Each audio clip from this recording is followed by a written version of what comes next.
Welcome to Collegial Conversations with Diana Clark, the professional webinar series that offers clinical and personal perspectives on issues that are common, but often not talked about. Here is today's Collegial Conversation. Thank you for joining a Collegial Conversation with Diana Clark. Joining Diana today is Greg Rogers. Greg founded RayLign in 2004 based on the integration of three key components of his life and career: families working together, aspirational strategy development, and long-lasting positive human relationships. During today's conversation, Diana and Greg will be jumping into topics around relational and structural components within family systems. Thank you so much for joining us today, Greg. I'll pass the conversation over to Diana. Thank you. I have always looked at family systems as a set of like wheels that intersect, or sometimes as weights that are up and down in balances. I've used physics for a long time to describe family systems, and I love the idea that that is the way you think. So welcome, Greg. I appreciate it. Thank you. Thanks, Diana. It's really great to spend the time with you. Yay. So let's talk a little bit about family structure. Just start with a little bit of overview about why you wound up using that as a focus for your work. Right. I'm trying to figure out where to start on that. But the focus, I started with my own family business, which we sold. I built a strategy business. I ran a public company that was a family business. I was always organizational, behaviorally oriented. My mind was always around seeing the big picture. And so it was a natural, in 2004 when I, went off to set this up for my own use and to see if I could help others. So that was really the piece that was, it all came together for me. And it was at that same time where I found the Ackerman Institute for the Family, which was this eye-opening relationship for me that really kind of extended everything that I've been doing since. So what did you learn with Ackerman? Just give us a little bit that helped formulate sort of your approach. Well, a lot of it was reinforcing, some things around organizational behavior, but just being non-judgmental, leading with curiosity, the both and conversations. These were tools that I think I have used and we have used and other people use, but to put it into context about actually what really helps families in a relational context, it was just very comforting actually to know that a lot of those instinctual things were actually practiced by, the leading kind of family systems therapy thinkers. The right tools, that's right. The question I have is, you must see, because you are and have worked in the confines of family businesses. I tend to work with families in crisis in their personal spheres.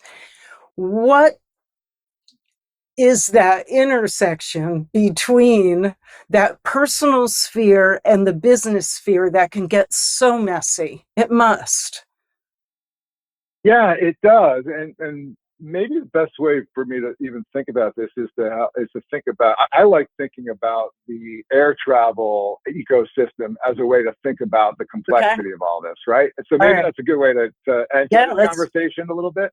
Sure. And so when you think about the air travel ecosystem, you have all the passengers, and let's say they're the family members, and they are trying to have their own kind of destination and path and agents that they're using. But as they enter the shared activity that is the airport, they've got their baggage they need to check. They've got their ticketing. They've got security that the family kind of has organized.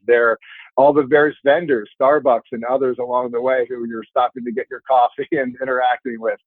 And then, the gate process and getting on the plane and relationship with, pilots. And then so I think, in thinking about that, our role ends up being a bit of an air traffic control at its broadest sense. So, when you think about the structure of the airport and the air travel ecosystem, there's so many moving parts that are doing things independently that do need some, governance and decision making and management of those things, and then interaction with all the various passengers / family members on, making sure they're having good experiences and kind of managing through the various conflicts. So kind of a long way to get to your question would be, things happen in airports and on planes, and where you have conflict and people getting in each other's way and trying to figure out how to kind of do things together in that way. So, so that kind of demonstrates the complexity, I think, of I all of think those you're parts. right. It was a simple question for a complex answer. So I think so. I think so too. Sorry, folks. I guess the next sphere I would like to cover is when we talk about family well-being, what are we really talking about? Are we talking about one person's well-being? Are we talking about shared goals? What are the spheres that you look at when you're thinking about family well-being? Right. And it is working with, and we think about generational well-being. So part of it is, is really, because these family enterprises have, significant resources, whether they're operating businesses or trusts or philanthropic entities or investment holding portfolios and family offices and things like that. So elements are, related to, the continuity of kind of these shared activities and shared resources, along with the individual well-being of each of the various family members and stakeholders, including the fiduciaries and the various advisors. So at its broadest level, it's having kind of clarity around what generational well-being means to each of these families. And it can and should mean different things to the different family members. It's an element of continuity on the natural transitions that occur over time, both structurally at the overall family level, the various family units and family branch level. It includes the human development aspect, right? It's a lot that gets discussed in some of the family governance spheres around human development. That's a big part of how are these resources, how is this, how these relationships supportive of the human development of each of the individual family members along the way. And, I think those, and then, that relates to mental well-being, physical well-being, being able to be present, being able to have balanced lives, being able to have independence versus the connectivity with the broader family context. So those are all the elements that get discussed and that get described within families. And that is amazing. And you've been doing this since 2004. Okay, so I'm looking at this. There's a lot more emphasis on family involvement in emerging adults' mental health care, or in their adolescents' mental health care, because people are getting ill younger, frankly. And so we see more of family involvement in that. But what you started in 2004 in this approach was pretty novel, I would imagine. Did you find much? It's hard. Yeah, it's still hard for people to understand actually what we do. So, the only way I can describe what we do is more in that air traffic control type of role, where, we're helping with both the structural directional clarity on kind of where things are going structurally, but also the relational dynamic and helping manage some of the tension and the natural conflicts that come up kind of over time. So we didn't fit into a category. A lot of the wealth management, wealth advisory, type of accountants and lawyers and investment, people couldn't figure out how to fit us into that side. And the family dynamics and therapists and psychologists couldn't figure out how we fit into that side. And the reality is we don't. We're the bridge. We're the bridge, and we're very kind of independent of all of it. Our part of the academic training and all these elements about being not judgmental and being curious are that we come in a pretty naive way to the family system, and so we can help the advisors and interpret some of what the family is trying to do for the advisors and help make that work better and make that work well. And at the same time, help the family members interpret what's going on in all these various other realms. So, that's, again, it gets back to, air traffic control is a lot about communications. It's about understanding the ecosystem where a lot of the players may not understand the entire ecosystem. The other, adage or parable that I like to use is just the the blind people touching various parts of the elephant. I know it's a common refrain from people, but one of the blind people is looking at, is touching the ear of the elephant, the other's touching the tail, the other's touching the trunk, and they're all kind of touching different parts of this and different perspectives. I think that we use that in our work with our families as far as normalizing that everyone's seeing something a little different. Everyone has their own historic experience that's different. Everyone has their own personal journey that's different. Everyone's trying to figure out the various roles they're playing with each other that are different and have different views on regarding whether it's hierarchical relationships or gender relationships or other things that kind of come into play. And then all these, these external factors that come upon the family, whether it's economic or political or other things. So there's a lot that's coming at everybody. And our role is to help really help clarify the picture. We actually have a process which is called building the what is map. And the what is map is as big of a part of the picture of the system as we possibly can view. Not just a genogram of the family relationships and not just a structural diagram of the enterprise.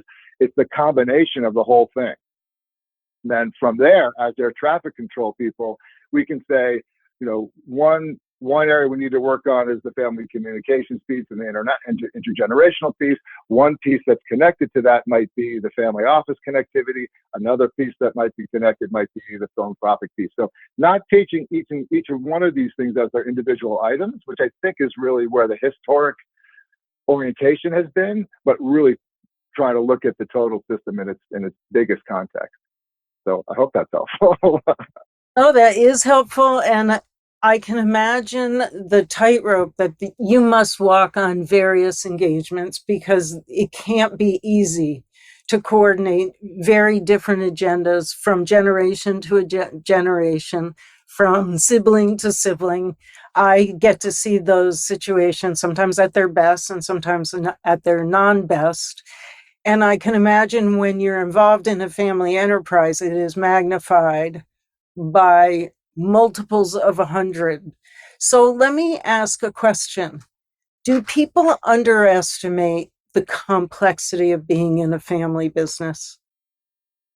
Right, absolutely. And that was one of the things that I wanted to highlight. Wasn't sure whether you're going to get there or not, but I think that is one of the things that families underestimate is just how hard it is to manage both the structural side. The structural side alone is hard enough with representing the family beneficiaries and having governance and managing all the various entities and the relationships that they have together. That's hard enough on its own.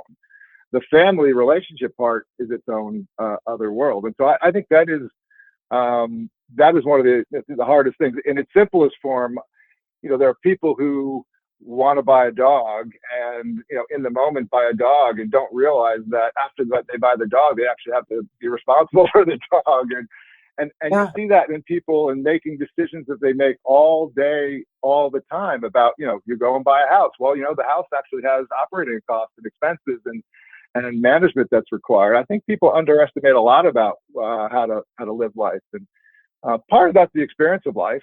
And I think the same thing occurs, for these families. And when you can build in healthy communication and open transparency and the teamwork and the empathy, those are the elements that RayLine's built upon, and really the self-awareness piece. When you build those components in, that makes for getting through these complexities much easier, because they're going to happen. The world doesn't operate in a linear way, and part of the journey is the learning, as they say, right? Right. Well, this has been fascinating, Greg Rogers from RayLign. I really appreciate you joining me today. You left me with a lot of questions about how do we support families who have taken that leap, both from a mental health perspective while understanding the complexities of that business. So thank you very much. Appreciate it. Thanks, Diana. Yeah, and I know you're trying to shut this down. I didn't want to dodge the mental wellness conversation. It is one of the hardest parts of looking at the total system for the family, where there is, and I don't even want to use the word mental illness, frankly, but where there's decline in mental capacity, whether it is dementia or in more the mental illness kind of categories. that takes a lot of personal capacity from each of the family members. It takes just a lot of attention. The medical world may or may not be fully engaged in proper ways. So I have found that to be one of the hardest areas and one of the most important areas to kind of work through when it comes to an engagement with your family. So thanks for having me. Thank you for joining this webinar. Tune in to more webinars and sign up for our newsletter at o'connorpg.com.